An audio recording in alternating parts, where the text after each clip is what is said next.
Bueno, vamos a pasar a la siguiente mesa redonda, que se titula Los nuevos retos de la divulgación de la ciencia en redes tras el COVID. Y os voy a presentar a la moderadora, que es Rocío Benavente.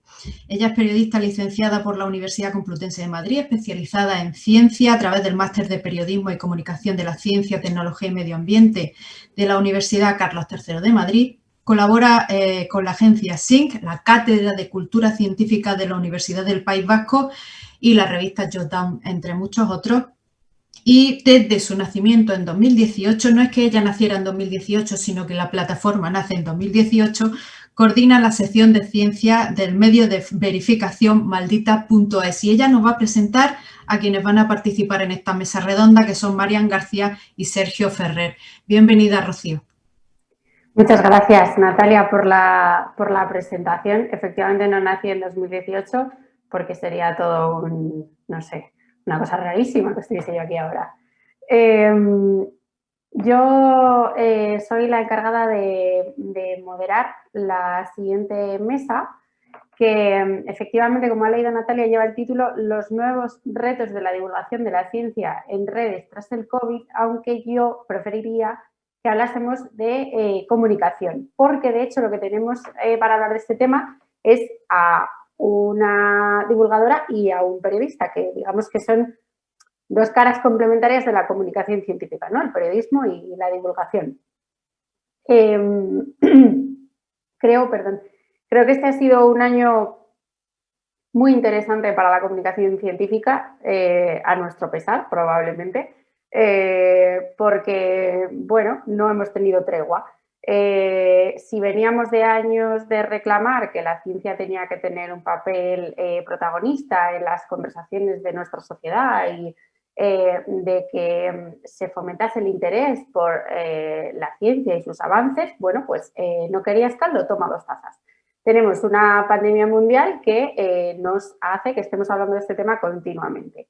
Entonces, a la hora de organizar esta mesa y este tema, pues la organización, estuvimos de acuerdo en que merecía un poco la pena tener presentes esas dos formas de enfocar la comunicación, ¿no? Entonces, voy a presentaros a los dos participantes, que no sé si el público les está viendo ya, pero han venido los dos de rojo, cosa que demuestra una coordinación superior a lo que podíamos haber esperado.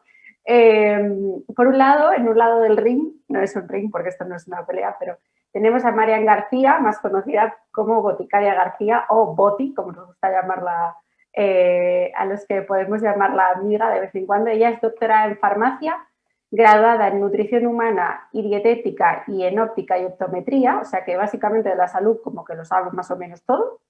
Y sobre todo es muy conocida porque hace una divulgación muy intensa. Ha estado este año, no sé qué podríamos decir, en todos sitios nos lo hemos encontrado, ¿no? Tanto en medios tradicionales como La Sexta o El Mundo, son solo 2 ejemplos, como en redes sociales. Marian ha trabajado muchísimo la divulgación en Instagram, donde, bueno, es que más que ha duplicado seguidores. Su comunidad ha pasado de 180.000 personas a 420.000, algo más creo que es, en este año, lo que llevamos de año, lo cual demuestra, bueno, pues que desde luego sabe hablar y contar las cosas como la gente necesita, ¿no? Y en el otro lado, también vestido de rojo, está Sergio Ferrer. Sergio Ferrer es periodista científico y actualmente colabora en medios como la agencia SYNC, la agencia de noticias que pertenece a la Fundación Española de Ciencia y Tecnología, o el diario.es, además de editar la sección de Ciencia y Tecnología de The Conversation, que para quien no lo conozca es un medio de comunicación y de divulgación muy particular en el que los científicos escriben sus artículos y periodistas como Sergio pues les ayudan a hacerlos asequibles, comprensibles y atractivos, ¿no? Una colaboración periodística entre científicos y comunicadores, bueno, muy bien pensada, muy bien orientada. Por supuesto, pues este año el trabajo de Sergio ha estado orientado a la pandemia, pero está aquí porque además de ese trabajo en los medios, Sergio ha hecho un papel muy activo de periodismo en Twitter. También ha duplicado el número de seguidores, no voy a decir el nombre porque claro, al lado de los 420.000 de Marian todo palidece, pero no deja de ser un trabajo muy, muy intenso al que le he dedicado mucho oficio periodístico y por eso creo que su punto de vista para hoy era muy interesante.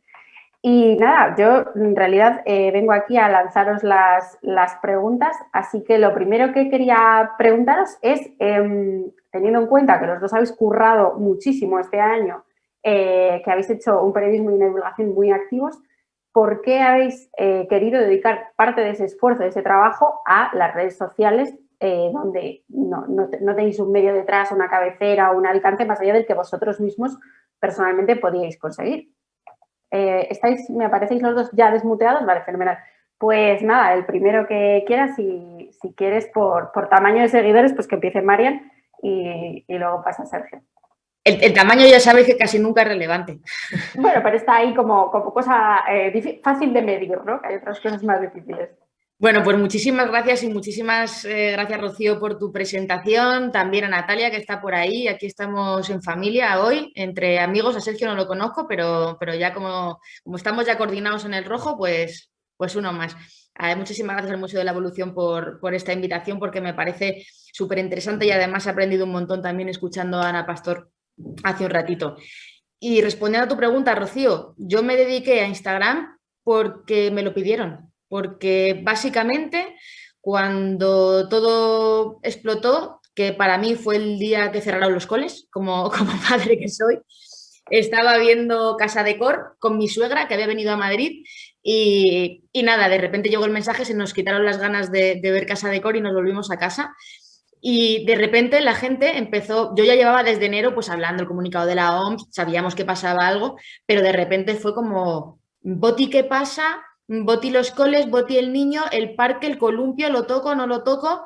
Boti, ¿qué hago? ¿No? Y entonces empecé a recibir cientos y cientos de mensajes por Instagram, que realmente es una red en la que yo ya era muy activa, y entonces yo lo que pensé es que tenía que dar respuesta a esa gente. Porque era gente que realmente, claro, yo le había hablado hasta entonces del jamón de york y de mis cosicas y confiaba en mi criterio y ahora me estaban preguntando, bueno, pues que si el gel hidroalcohólico, que si el virus estaba en el aire, que si no estaba en el aire y esas cosas. Y al final, lo que me di cuenta en ese momento es que realmente estaba ante una situación desconocida. Yo no podía hablar de algo para lo que yo me hubiera formado, como la alimentación, como soy nutricionista o fármacos. Es que del coronavirus yo sabía lo que llevaba un mes aprendiendo, pero no tenía esta información y entonces me dediqué a beber de las fuentes que principalmente eran los profesionales que estaban en activo, sanitarios que estaban en las UCIs, amigos intensivistas, científicos que estaban investigando, biólogos, microbiólogos. Y por eso pienso que al final todas las escalas de la divulgación es importante. No hay solo una escala de divulgación y de eso va esta mesa, creo, un poco, ¿no?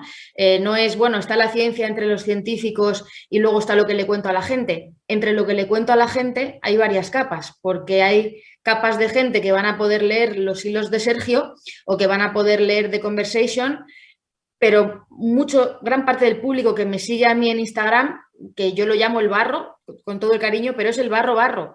Es el ciudadano medio que muchas veces ni siquiera tiene estudios o si los tiene en informática, pero es que no le interesa que le hable del SARS-CoV-2, quiere que le diga qué pasa con el bicho o si esto es un bicho, si esto es otro y que se lo cuente para no entretenerse mucho. Y yo entiendo que hay mucha polémica con esto porque hay gente que piensa que no hay que digerirlo tanto, pero yo pienso que sí, porque en el fondo al final si no la gente no se entera, o sea, se puede de alguna manera formar a la gente hasta un nivel, pero hay un nivel al que no podemos llegar, ¿no? Y entonces para mí ha sido fundamental contar con medios también, pues como The Conversation y otras muchísimas fuentes, con vosotros, con Maldita, porque al final todos nos íbamos apoyando en todos y todo el mundo iba identificando pues qué periodistas a lo mejor no se dedicaban específicamente a esto, pero ahora se habían especializado en pandemia y de repente sabías que era una fuente fiable para consultar antes de leerte un paper, que luego hablaremos de si esto es una buena práctica o no, ¿no? Pero realmente por eso me dediqué a Instagram, porque al final la gente me lo pedía y yo me vi ahí en mi casa y dije, bueno, pues ya que mis padres no me dejaron volver a la farmacia, me dijeron, ¿nos dejaste? Pues ahora no quieras volver a ya no vuelvas más. ya no vuelvas a salvarnos la vida, que ya nos morimos nosotros aquí. Yo me quise ir a la farmacia y no me dejaron. Vete y pega la vuelta, que decía, Total. Camela. Camela no, Pimpinela, perdón. Uy, exacto. Qué lapsus. Me gusta que cuentes esto, porque otra cosa que te quería preguntar antes era si la elección de la red social había sido una cosa un poco sobrevenida. Al final cada uno os habéis centrado en redes diferentes, si había un motivo para ello o simplemente que ya estabais allí, ya teníais allí gente preguntándoos, pidiéndose explicaciones y demás, y pues para adelante que tirasteis, ¿no? Al final, para mí era más útil estar en Instagram, porque en Twitter, para lo que yo podía aportar, y yo en Twitter he seguido compartiendo cuando yo hacía algo que consideraba que pudiera ser de interés en Twitter, he hecho hilos y he compartido historias y mis intervenciones en medios, pero yo en Twitter principalmente me hablo o mis seguidores son profesionales sanitarios también, yo a ellos les aportaba muy poquito, yo iba más a chupar información a Twitter llevarla y a volcarla a Instagram, sí. Dale, Sergio, cuéntanos, porque tú también has dedicado mucho tiempo y además en tu caso, que tú eres periodista y digamos que tu sustento económico viene de lo que publicas en medios, esto es un trabajo que para ti no tenía al principio una remuneración, o sea, es un esfuerzo que has hecho de gratis, vaya. Sí, bueno, yo empecé en Twitter, bueno, contestando la pregunta, empecé en Twitter porque ya estaba ahí, yo tenía ya unos pocos seguidores, no como Marian, no me acerco, pero unos pocos, y yo Instagram lo uso más a nivel personal y bueno, me pareció que Twitter para lo que yo quería un poco compartir era lo mejor.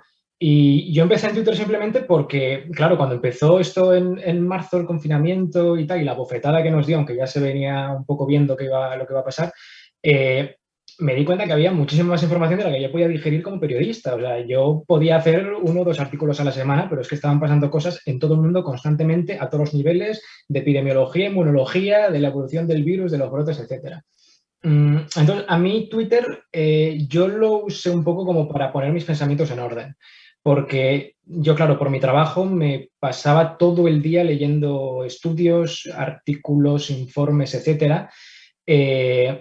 Y para mí, después de leerme algo,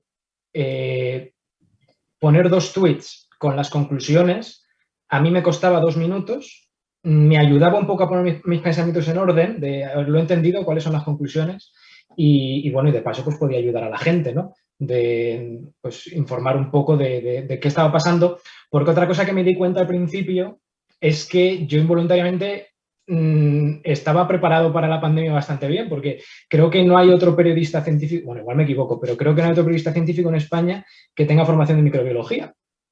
En concreto de microbiología a mí no se me ocurre tampoco. Claro, sí que sé que hay médicos y veterinarios y químicos, etcétera, pero de microbiología yo creo que no. Entonces, claro, en este bofetón que pilló a muchos periodistas de que nunca habían cubierto algo así, pues yo me vi bastante preparado un poco para explicar algunas cosas y para compartir algunas cosas. Entonces, luego también sí que es verdad que lo uso como forma de divulgar mi trabajo. A mí no me gusta mucho hacer hilos largos, no, los hilos estos de qué es un virus y tal, me parece que son importantes, pero yo no me gusta mucho hacerlo precisamente por lo que dices de que Twitter no me da de comer, pero sí que cuando hago algún reportaje o publicamos algo de conversación y tal, ahí sí que me gusta a veces explicar algo más, un poco pues parte por parte, ¿no? Lo que estoy contando. Me gusta mucho, como esta mesa se llama un poco retos futuros, pues yo creo que vamos a aprovechar para sacar no conclusiones escritas en piedra, pero bueno, cosas que podamos aprender y aplicar cuando pues llegue la próxima pandemia. Una cosa, nunca pensamos que llegaría una, pues quién sabe si no puede llegar otra, ¿no? Entonces, me llama la atención y me resulta como muy ordenado y me gusta mucho ver que cada uno teníais como, usasteis las redes por un motivo diferente y cada uno usasteis la que elegisteis por un motivo diferente. Marian tenía ahí gente cuyo criterio le ayudaba a tomar decisiones basada en un conocimiento que Marian tenía y que, como ella misma dice, no podemos pretender que todo el mundo tenga, y yo creo que eso está bien. Y Sergio lo utilizaba para poner en orden sus propios pensamientos a la hora de informarse y, de paso, pues ayudar a explicar cosas que igual tenían cierta complejidad a un público. Y mi pregunta es si este punto de partida cambió durante el año. Si habéis visto que habéis cumplido un poco eso, lo que pretendíais en un principio, o qué ajustes os habéis encontrado o habéis empezado a hacer cosas que no hicisteis al principio. Contadme un poco cómo ha sido la evolución de esa actividad vuestra en las redes. Si os parece, ahora que empiece Sergio y luego que responda María. Sí, bueno, yo empecé, ya te digo, subiendo un poco todo lo que veía. Lo que sí que me di cuenta es que yo ayudaba mucho como para conectar, o sea, yo cuando sigo cuentas de investigadores, o sea, yo no sé cuántos follows he hecho en el último año, o sea, creo que seguía a 800 personas y ahora sigo a 1300 o así. La mayoría de gente, como decía María antes, no está metida en este tema y usa Twitter para otras cosas y sigue en Twitter a actores y a futbolistas y a periodistas de economía y de otras cosas. Yo sí que me di cuenta que podía aportar mucho un poco sirviendo como nexo, ¿no? Entre un público muy especializado y uno igual más generalista. Entonces, yo a veces veo hilos muy interesantes o artículos muy interesantes escritos por otros investigadores que igual no sigue nadie o que sigue muy poca gente y que sí, digamos que puedo como ampliar eso a otros públicos. Eso es algo que yo al principio no hacía mucho y a veces hago casi hilos de hilos. Porque, claro, a mí tampoco me gusta a veces opinar mucho, no, o sea, yo sé de lo que sé, pero como periodista creo que no es mi papel. Entonces sí que me gusta mucho amplificar, o sea, si yo veo hilos de un inmunólogo explicando de no sé cuánto tiempo van a durar las vacunas, pues un poco ir como conectándolos para hacer como un metaanálisis, ¿no? de los de Twitter sería. Eso sí que es algo que hago bastante últimamente, sí. María. Yo por mi parte empecé haciendo muchísimas infografías porque en finales de marzo, mitad final de marzo, se estilaba mucho eso de compartir por WhatsApp todo, hasta que WhatsApp tuvo incluso que poner topes porque aquello era una orgía. Entonces al principio yo estaba, a mí me gustaba mucho el tema de las infografías de siempre y entonces pues hacíamos infografías me acuerdo una que se hizo viral antes de que cerraran todo, mientras que cerraron los coles esa semana, sobre que los niños, pues que no fueran a jugar a los parques ni que se quedaran en su casa, porque si te tenías que quedar en tu casa no era para irte al parque de bolas, ¿no? Y entonces además ponía parque de bolas, ponía cumpleaños y me la fusiló la Generalitat de Cataluña, pero tal cual, además con una frase mía característica, y a mí me hizo mucha ilusión, la gente lo vio y me dijo, no, me ha hecho mucha ilusión porque si realmente la copia de la Generalitat es que algo estamos haciendo bien, ¿no? Hacerse mainstream es triunfar al final, sí. Sea por la vía que sea, ¿no? Además, igual en otro momento de mi vida me hubiera picado, pero en un momento pandémico dices, que le den, ¿sabes? Pues fenomenal, que está llegando a todo el mundo y en catalán, genial. Pero luego llegó un momento en el que me di cuenta que ya esa fiebre de las infografías, de la información, ¿no? Pues que había que contarla de otra manera y derivé a algo que, pues lo que se puso de moda y empezó a hacer todo el mundo, además de pan, que eran directos. Y entonces yo empecé a hacer directos. El primer directo creo que fue el 22 de marzo o el 19, fue con mi cuñada, que es biotecnóloga que trabaja en Nueva York, investigando con PCRs. Y entonces le pedí a mi cuñada que nos enseñara a explicar, se lo inventó ya con Minions y tal, cómo hacía los PCRs. Y entonces empecé a hacer ese tipo de directos que en principio, pues era algo que yo no había hecho nunca y que me di cuenta que conectaba muy bien con la gente y que era algo pues que la gente podía hacer preguntas, que yo podía llevar expertos y entonces empecé tirando pues de expertos de andar por casa, mi cuñada, mi prima oftalmóloga, la prima de mi marido, hasta luego ya pues contactar con Alfredo Corel, que estaba en la tele, con Alberto García Basteiro, o sea, con los que estaban en primera línea, hasta con Alberto Garzón, que me llamaron para hacer un directo con Alberto Garzón, ¿no? Entonces eso sí que fue una evolución de empezar una cosa así de andar por casa. Y luego lo que me di cuenta, y sí que evolucioné, es que realmente yo no estaba haciendo nada en audio, no estaba haciendo nada en podcast. Y la gente escuchaba podcast. Y si tú tienes un vídeo de YouTube, aunque yo luego lo volqué a YouTube, y eso desde el principio, todo lo volqué a YouTube y empecé a reciclar mucho contenido, ¿no? Porque yo en YouTube no tenía seguidores y de repente crecía 12.000, simplemente volcando nada más que los directos, pero la gente no podía escuchar el audio. Y entonces los podcasts he empezado a hacerlos hace 2 días, ¿no? Entonces, claro, pues desde el primer formato mío, que fue una infografía plana, a lo que hago ahora, que es un vídeo con YouTube, con podcast, con tal, pues ha sido una evolución grande, ha sido como crear casi un canal nuevo. Al final, para muchos comunicadores científicos, periodistas o divulgadores, o queramos llamarnos como queramos llamarnos, esta pandemia nos ha obligado a improvisar, a innovar y en fin, nos hemos tenido que reinventar en un montón de cosas. Voy a leeros unas preguntas que están empezando a llegar. Yo tengo más, pero bueno, vamos leyendo las que va preguntando la gente.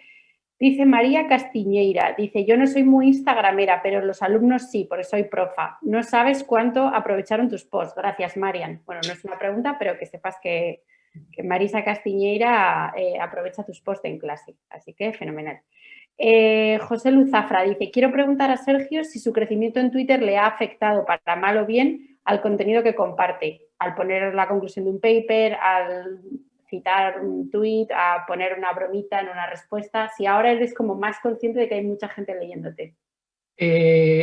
Pues me ha pasado y además bastante reciente desde hace unas semanas, porque una cosa que estoy notando, y o sea, yo considero que tenía pocos seguidores antes y lo sigo teniendo, pero una cosa que he empezado a notar es que a veces pongo cosas y se crea un efecto de teléfono escacharrado que me hace, o sea, yo intento tener cuidado con lo que pongo y borro muchos tweets a veces porque lo veo y digo, esto se puede entender mal con las vacunas, tal. Pero me pasa muchísimo que veo un efecto de teléfono escacharrado con gente retuiteando diciendo cosas que yo no he dicho. Y que el tweet no dice y que el estudio no dice y que no... entonces, tú pones, por ejemplo, un estudio de investigadores alemanes más cerca de entender por qué se producen los trombos de AstraZeneca y te vas a cenar y cuando vuelves, madre mía, lo que se ha liado ahí, hay que parar la vacunación, claro, es que no las han probado lo suficiente, es que no sé qué, y es como, no, a ver, que te estoy diciendo que los beneficios superan los riesgos, que esto es muy raro, simplemente es casi una anécdota biológica de cómo se produce esto, pero tranquilo, y si las vacunas se están siguiendo y tal. Y eso es algo que he tenido siempre cuidado, intento tener cuidado, pero últimamente, no sé si es porque tengo más seguidores, pero es una cosa que me vuelve loco, el tema este del teléfono escacharrado. Sí, te entiendo porque parece que hay cosas casi que sería mejor no contar cuando deberíamos poder contarlo todo con la precisión adecuada. Yo no sé si es que el ambiente en Twitter lo favorece más, no sé si es que el poco espacio también dificulta, en fin, los detalles. Me viene muy bien tu respuesta. Tengo ahora otra pregunta, pero quería meter, porque una figura inevitable cuando trabajas en redes y te expones y cuentas y comunicas en redes es la del troll. Y a mí no me interesa tanto, aunque es una lástima que esto tenga que ser así, el que viene a insultar o viene a... como el que viene a crear debates que no son reales, que no existen, a desgastar. A meterte en una conversación que no era la que tú estabas planteando, en fin, seguro que los dos sabéis perfectamente el desgastador profesional, ¿no? Esta gente que claramente no tiene, no le falta tiempo libre como a ti y entonces decide que no solo va a gastar el suyo, sino también el tuyo. Me gustaría saber si os habéis topado con situaciones de estas y un poco cuál sería vuestro consejo para gestionarla desde vuestra experiencia y vuestro punto de vista, ¿qué se puede hacer? A mí me gusta mucho esa manera de enfocarlo, lo del desgastador profesional. Creo que lo clavas con eso, Rocío, porque el troll al final es un absurdo, que de absurdo que es ni lo miras, pero el desgastador... Y yo lamentablemente, gracias a los desgastadores, Twitter prácticamente lo he dejado a nivel conversacional. Y lo siento mucho porque Twitter es donde yo empecé en el año 2012. Tengo grandísimos amigos que he hecho en Twitter, pero vamos, grandísimos amigos que la persona que me ha editado los 4 libros que he publicado la encontré en Twitter, así en una tarde, y muy, muy buenos amigos, pero a mí me mata. O sea, me mata y sobre todo el problema es, dice Sergio, cuando tienes exposición ya no por seguidores, sino cuando sales en la tele. En mi caso, por ejemplo, cuando salgo concretamente en La Sexta Noche, zapeando todavía porque es un público a lo mejor, digamos, más amable, pero en La Sexta Noche, que muchas veces el público pues ya viene predispuesto al debate y la confrontación, yo he tenido linchamientos precisamente por lo que decía Sergio, por haber dicho algo lógico, que está en la evidencia, y haber tergiversado mis frases y haber dicho cosas que yo no he dicho y se han creado hilos sobre, a ver, Boticaria García, te voy a explicar una cosita, pim, pim, pim, pim, pues si has dicho lo mismo que yo, si no hemos dicho, entonces hay gente que necesita esa parcelita de cariñito, que es que se le haga caso, y claro, el que lee su hilo no sabe lo que tú has dicho porque no te ha visto en la tele ni tiene por qué verte. Con lo que se queda es con que tú has dicho un montón de cosas que realmente no has dicho, ¿no? Y El a mí, efecto de teléfono escacharrado que decía Sergio, ¿no? Alguien dice que tú has dicho algo aunque nunca dijiste aquello, pero eso es lo que circula y cada vez se desvirtúa más, se parece menos a lo que dijiste. y lo peor de eso es que eso empieza por un desgastador que es un acólito de un científico, pero también hay científicos marrulleros, y acaba el científico haciendo un hilo sobre mí, que dices, pero tronco, mándame un mensajito, vamos a hablar de esto si quieres, que es que si yo te cito incluso, o sea, si estamos diciendo lo mismo, pero hay gente con mucha parcela. Lo que ocurre mucho, y eso pasa con los divulgadores, es que, claro, yo que me considero divulgadora de amplio espectro y, claro, en farmacia cabe la microbiología, cabe la farmacología y además soy nutricionista y hablo de muchas cosas y es muy fácil patinar, pero yo me intento documentarme lo mejor posible porque mi trabajo es pues, más periodístico que científico ahora mismo, claramente. La gente cuando hablas de lo suyo, pues ya como no eres no eres él, pues ya presupone que tú lo vas a contar mal, ¿no? Y esto es algo que los divulgadores nos encontramos todos los días. Y a mí me quema y por eso, consejo, hombre, pues ser de corcho, yo he conseguido incluso no mirarlo y yo hay gente de mi equipo que le digo, oye, mira los tweets, pues acaso hay alguien, pero es que a mí me hace daño verlo, prefiero no verlo, o a mi marido cuando por la noche, la sexta noche, digo, míralo tú, a ver si hay alguien que me esté perdiendo yo el comentario de algún amigo, y es que prefiero no verlo. Sé que suena flojo, pero es que mentiría si dijera que no me afecta. A mí me parece que eso es autocuidado, Marian. O sea, esto ya es mi opinión personal, no de moderadora, pero eso es cuidar la salud mental de cada uno. Yo no creo que sea flojo, creo que hay que hacer lo que hay que hacer para no amargarse la vida. Es que en Maldita nos pasa mucho. Yo no he venido a hablar de Maldita, pero te puedes imaginar que esto pasa un montón. O sea, que vamos, que te entiendo muy bien. Yo creo que cualquiera que esté en redes sociales y en Twitter, que es especialmente árida, por no decir algo peor, es más difícil. Sergio, ¿tú también tienes desgastadores profesionales en tus Sí, yo los redes? llamo, es el cansino, ¿no? Ha llegado el cansino. O sea, es como, yo lo que pasa es que nunca pensé que íbamos a ver estas cosas, debo ser muy ingenuo, con temas tan técnicos como pueda ser la PCR o cosas así. O sea, yo, por ejemplo, mira, esta mañana, es que te pongo el último ejemplo. Hoy es el día de la higiene de manos y he tuiteado un tema que hemos publicado de lavarse las manos o no sé qué. Y el primer comentario es a ver cuándo hay el día de la ventilación. Que es como, yo no estoy hablando de ventilación, estoy hablando de lavarse las manos. Es que es muy gracioso porque es como lo de paracuellos qué, pero llevado a temas científicos que es como no aportan nada. ¿Y los seres qué? Si es que esto nos da para todo. Es increíble, pero claro, yo no pensaba que eso iba a pasar con temas tan técnicos. Yo una cosa que cuando estaba hablando Mario lo estaba pensando, yo que, como decía antes que he seguido a muchos científicos y tal, algo muy triste que he visto es la cantidad de investigadores que han dejado Twitter en el último año, literalmente borrándose la cuenta o de actividad que ya no participan apenas por los follones en los que se han metido por decir cosas que se han malinterpretado o se han equivocado, porque todo el mundo se equivoca y mete la pata, o lo que sea. Y yo creo que eso hace, bueno, todos lo sabemos, y esto no es un tema único de la pandemia, ni de periodismo científico, ni nada, que Twitter es un sitio tóxico que expulsa a mucha gente. Es un sitio difícil. Yo, en parte, por eso decía lo de que vigilo mucho lo que digo, en parte para que no me linchen también. No, no es autocensura, pero bueno, es eso, es cuidar de uno mismo también, ¿no? Autodefensa, efectivamente, como dice Marian, es cuidar de uno mismo. Pero sí que hay algo, perdona Rocío, que sí que se puede como consejo. Lo único que a mí realmente me ha funcionado y cuando lo hago así, luego me encuentro mejor y soluciono incluso algún desgastador, pero que realmente ves que lo que quiere es cariñito, pero que en el fondo está bien documentado y lo que quiere es su parcelita. Yo intento siempre, o sea, por supuesto, nunca buscar la confrontación, sino hablarle con todo el cariño y todo el amor. Hola, buenas tardes. Pues mira, voy a verme ese artículo que, o sea, aunque me haya insultado, si tú a alguien que te ha insultado le contestas con toda la educación del mundo, se quedan desarmados porque no se esperan que tú le vayas a dar las buenas tardes y le vayas a agradecer el comentario. No desde el sarcasmo, o sea, que no parezca sarcasmo, sino como con total amabilidad. Y yo he acabado con desgastadores pidiéndome disculpas. En plan, oye, entré muy fuerte, disculpa, realmente tal. Entonces, bueno, también es es la única manera de que se den cuenta de lo estúpidos que son. Yo creo también que reducir la cantidad de acidez y no aumentarla siempre es una buena idea.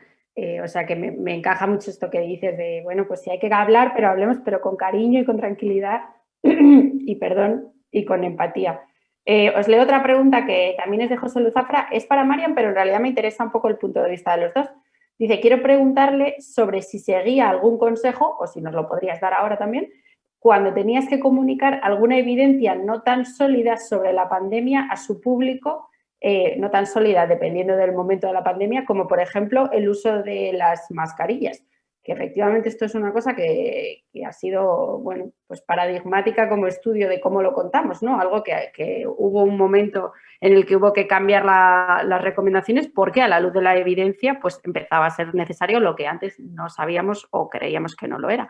¿Cómo se tratan este tipo de temas o cómo lo hacéis, lo habéis hecho vosotros? Pues es muy difícil. En el caso de las mascarillas en concreto me ocurrió una cosa y es que los ECDC ya a finales de marzo, por el 27 o 28, ya publicaron un documento en el que hablaba de que bueno, que las mascarillas de tela que llamaban, bueno, pues que podían poniendo los pros, los contras.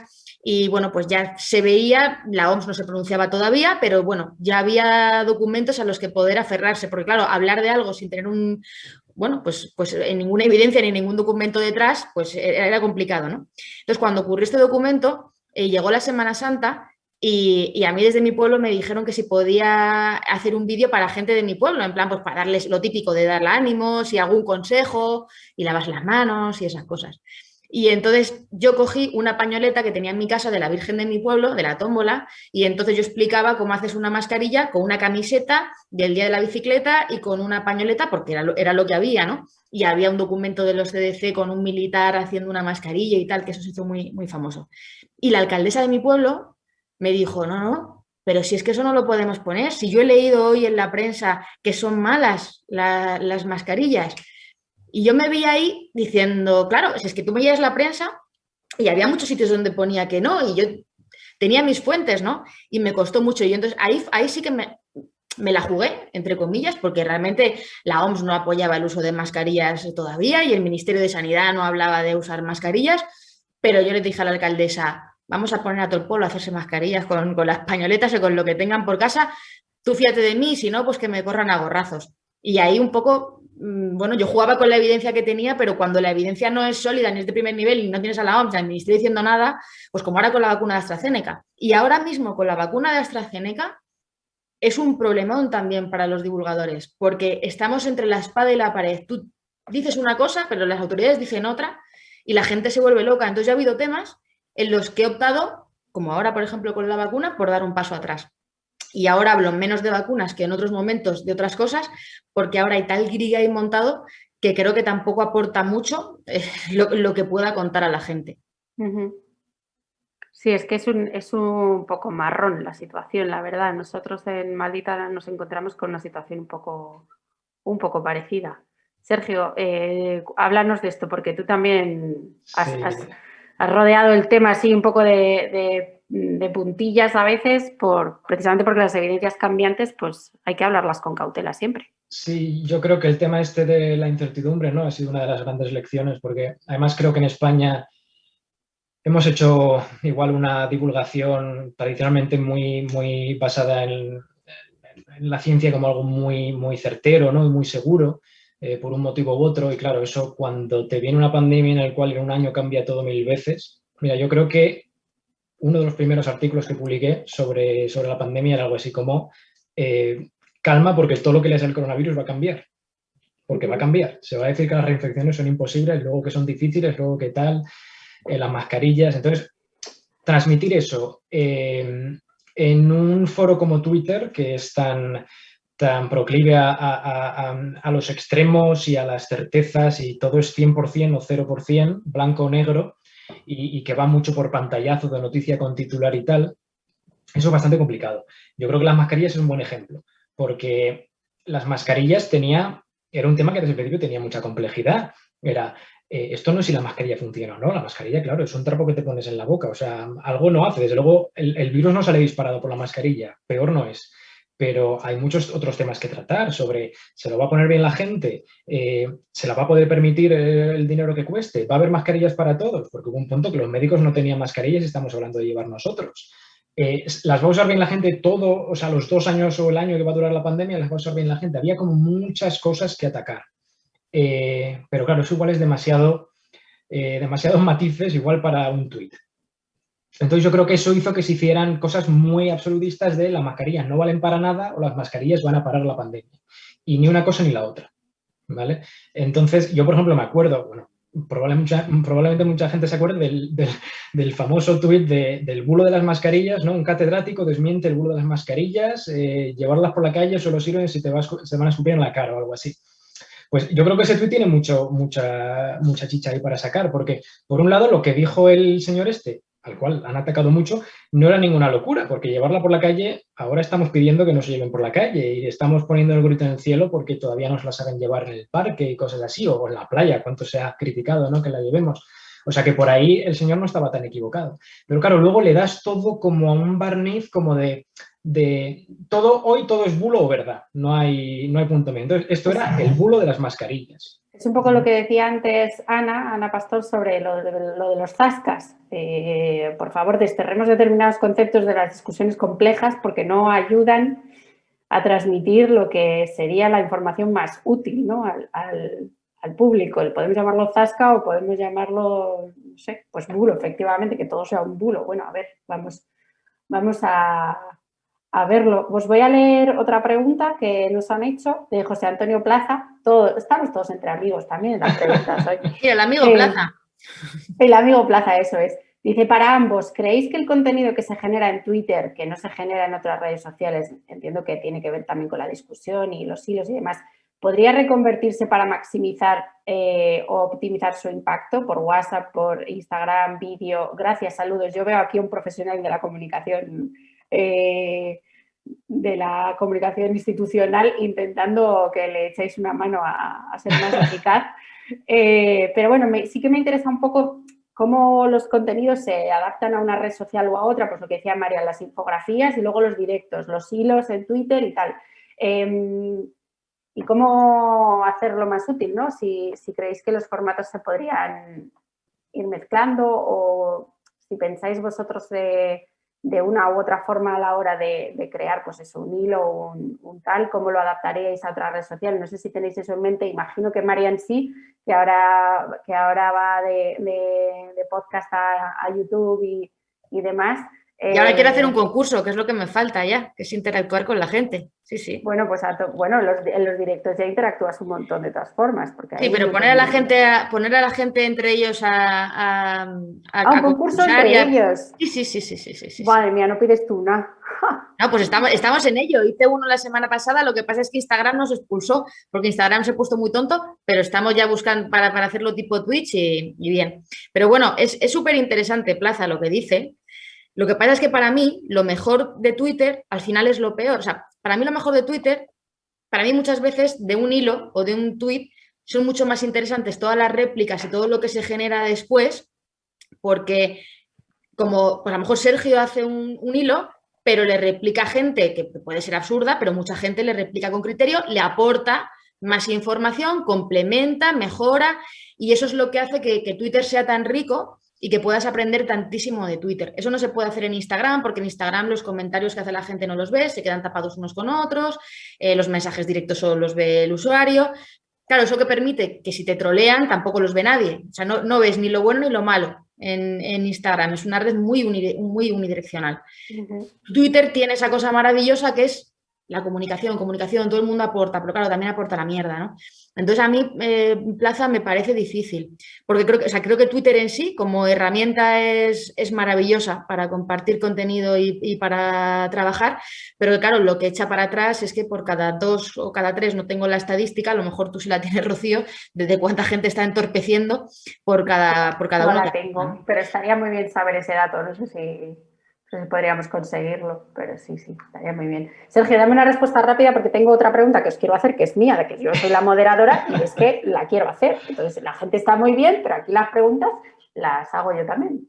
No sé, yo creo que Twitter es muy complicado de adaptar y es una red con muchos problemas. Yo he estado bastante, o sea, está feo que diga esto porque vengo aquí para hablar de Twitter, pero sí que estoy un poco despagado de Twitter y yo he visto cómo como muchas discusiones entre investigadores en las cuales yo normalmente aprendía mucho, porque es muy interesante, se van de las manos. O sea, yo he visto mucha agresividad entre investigadores que me ha dado bastante bochorno, la verdad.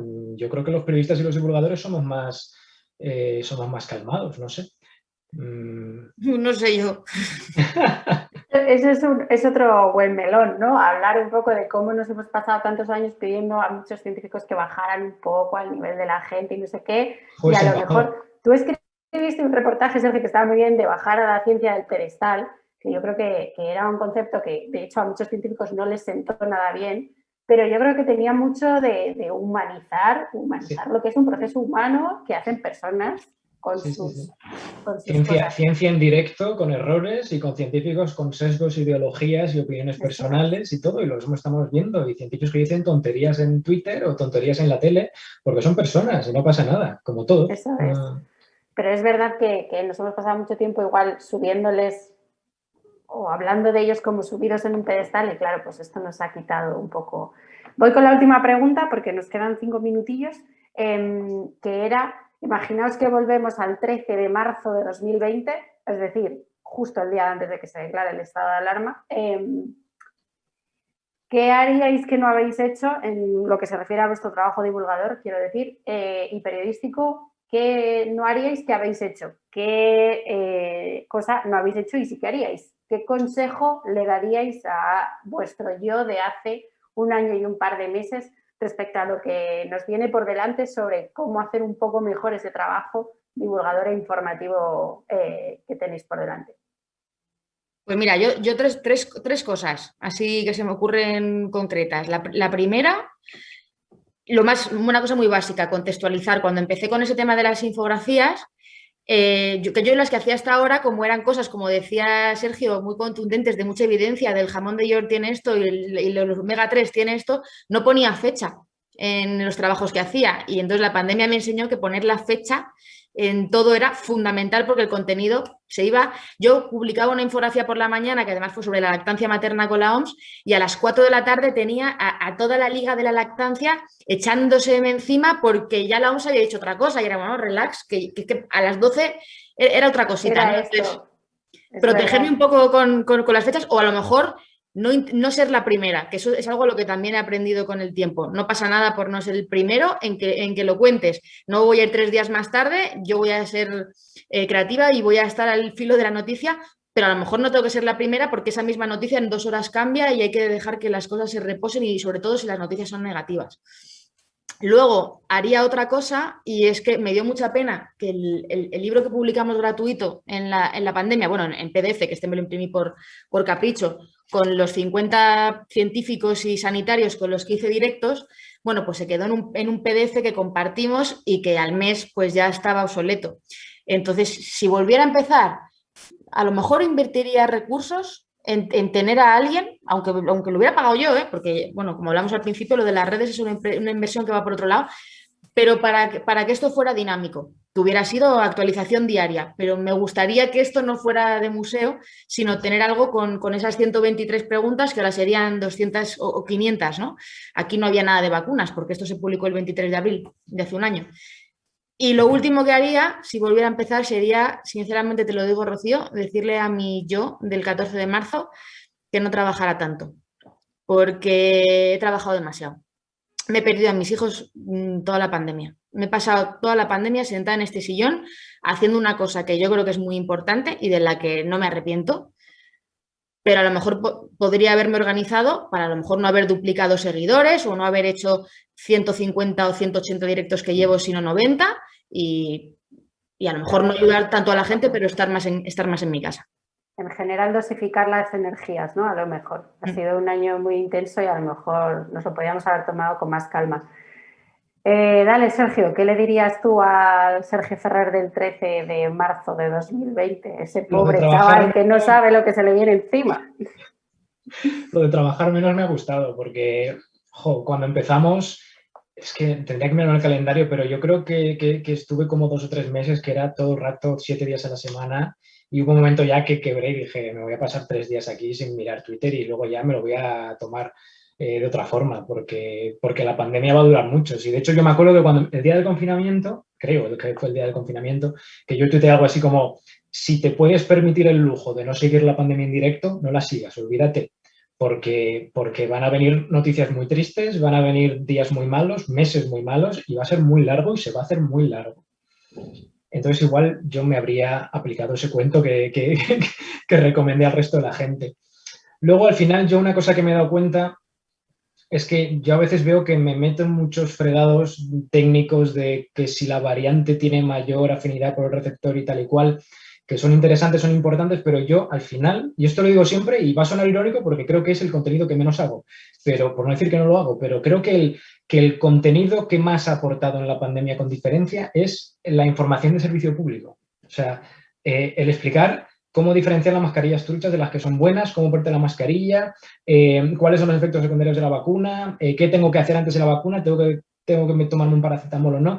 Eso es lo que quiere la gente tiene muchísimas dudas. O sea, yo veo a la gente todavía, más de un año después, con dudas muy básicas y con preguntas, porque, bueno, las cosas cambian y, además, quizá no hemos comunicado estas incertidumbres lo suficientemente bien y hay mucha confusión porque hay cosas que han cambiado. Entonces, pues, mascarillas, ahora ventilación, ahora no sé qué. Un poco creo que comunicar mejor eso, la gente hubiera estado menos crispada que si nos hubiéramos centrado tanto a veces en crear falsas polémicas, falsas exclusivas donde no las hay, que es como, no sé, igual no pasa nada porque no sepamos los casos el fin de semana. Desconecta el fin de semana, no pasa nada. Muy bien, pues nada, nos lo apuntamos para la próxima pandemia. Yo ya no doy nada por seguro. Yo ya vivo en que esto puede complicarse cualquier día. Sí, sí. Bueno, son menos cuarto, que era un poco la hora que teníamos de cierre. Muchísimas gracias a los dos por veniros a charlar con nosotros. Para mí ha sido súper interesante, espero que para la audiencia también. Sé que ha sido un tema un poco de periodismo, comunicación, divulgación, que nos gusta mucho a los periodistas, comunicadores, divulgadores, pero yo creo que al final cómo se cuentan estas cosas y cómo se han contado estas cosas ha llegado a la ciudadanía, por lo que decía Sergio, que al final en muchos casos ha sido un servicio público lo que hemos intentado hacer. O sea que espero que haya resultado también interesante y que podamos sacar unas lecciones, pues eso, para la próxima pandemia. Así que nada, os despido ya y le devuelvo la conexión a Natalia, que tiene todavía aquí que presentar a los siguientes muchachos. Así que todo tuyo, Natalia. Muchas gracias. Gracias. Pues muchas gracias, Rocío, muchas gracias, Marian, muchas gracias, Sergio. Me quedo con lo importante que es bajarse al barro por parte de Marian, con el nexo que ha hecho Sergio entre el público especializado y el público general, pero me estáis dando mucha tristeza porque si ya no podemos dar zasca y hay que darle cariño a los desgastadores profesionales, yo ya me quitáis toda la alegría. Bueno, vamos a dejar este tema. Un abrazo a todos.